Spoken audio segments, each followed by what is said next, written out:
చిన్న ఎలుక పిల్లి మాయా వేరుశనగ. ఒకప్పుడు ఒక పెద్ద పచ్చని అడవిలో నిబు అనే చిన్న ఎలుక పిల్లి ఉండేది. అది చాలా జిజ్ఞాసగా ఉండేది. మెరిసే వస్తువులు సేకరించడం ఇష్టపడ్డేది.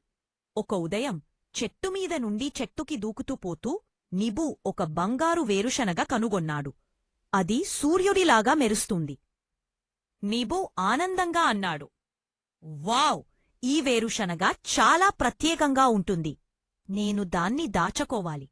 కాని అప్పుడు అతని అడవి స్నేహితులు అక్కడికొచ్చారు. కాని అప్పకే అతని అడవి స్నేహితులు, నిబూ, దయచేసి దాన్ని మాతో పంచుకో. కాని అప్పుడు అతని అడవి స్నేహితులు అక్కడికొచ్చారు. అతని తనకే దాచుకోవాలి. అతనికి చాలా కోరిక వచ్చింది. కాని అమ్మమ్మ చెప్పిన మాట గుర్తొచ్చింది, పంచుకుంటే ఆనందం పెరుగుతుంది. అందుకే నిబూ చిరునవ్వు చిందించి అన్నాడు, సరే, మనం కలిసి తెరవుదాం. వారో వేరుశనగ పగలగొట్టగానే లోపలనుంచి రంగుల కాంతి వెలువడింది.